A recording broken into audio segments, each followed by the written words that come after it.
Hi hello नमस्कार. श्री स्वामी समर्थ. स्वागत आहे तुमचं आपल्या रंगभारती बुटीक अँड फॅशन स्टुडिओ या यूट्यूब चॅनलमध्ये.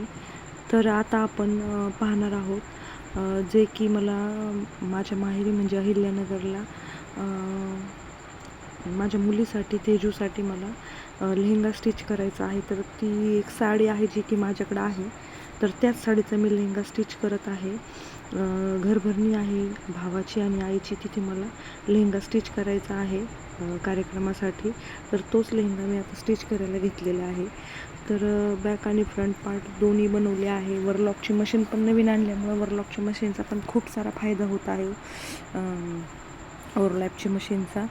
तर ओव्हरलॉक पण म्हणतो आम्ही आणि ओव्हरलॅप पण म्हणतो. तर खूप सुंदर असा लेहंगा बनवून तयार झाला. मी एक पार्ट करून फक्त हाईट वगैरेला कसं येईल काय चेक करते. त्यानंतर इथे मी तिला लेहंगा लावून पाहिला. तर तिथे एक्सायटेड होती. ती तुम्हाला पुढे व्हिडिओच्या एंडिंगला नक्की दिसेल. तर चला पाहूयात आपण पुढे लेहंगा आपला कसा स्टिच करून होतो आहे ते. तर इथे मी तुम्ही पाहताय जो लेहंगा आहे त्या लेहंग्याला मी प्लेट्स मारून घेत आहे. म्हणजे आपल्याला बऱ्यापैकी म्हणजे उरकायचा प्रयत्न होईल. तर कालच मी बऱ्यापैकी ब्लाऊज शिवले होते. ब्लाऊज पण कोणकोणते शिवले ते तुम्हाला पुढे व्हिडिओमध्ये दाखवेलच मी. आज मी फक्त हा लेहंगा स्टिच करायला ठेवला होता, कारण दुसरं कोणतंही काम मला करायचं नव्हतं आणि आज दुपारी मला निघायचं होतं. म्हणजे 4 वाजेपर्यंत मला निघायचंच होतं. तर हा जो व्हिडिओ आहे हा ॲक्च्युली जुना आहे.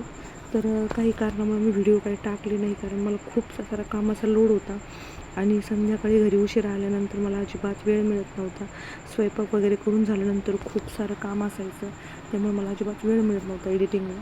तर हा जो व्हिडिओ आहे हा थोडासा लेट पोस्ट करते, थोडासा म्हणजे बऱ्यापैकी लेट पोस्ट करत आहे. तर त्यामुळे थोडंसं समजून घ्यावं.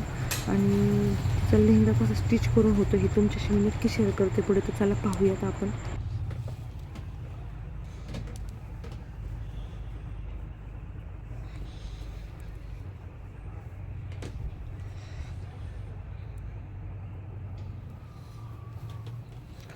असं दाखवू का?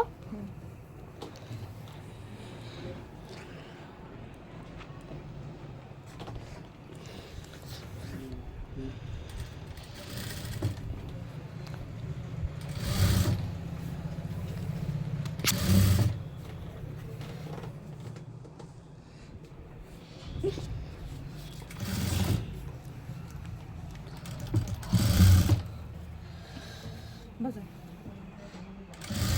फिरू. ओके लाव एका साईडला.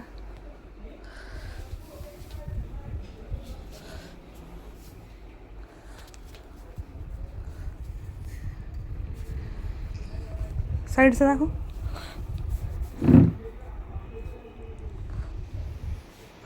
तर मी काल जे ब्लाऊज स्टिच केले होते ब्लाऊज तुमच्याशी शेअर करते कोणकोणते ब्लाऊज मी स्टिच केलेले आहे. कारण जायच्या आधी मला कस्टमरचे ब्लाऊज द्यायचे होते आणि मी पूजा असल्यामुळे थोडीशी उशिराच इकडे येणार होते रिटर्न. त्यामुळे मी ते ब्लाऊज कसं स्टिच केले हे तुम्हाला दाखवते.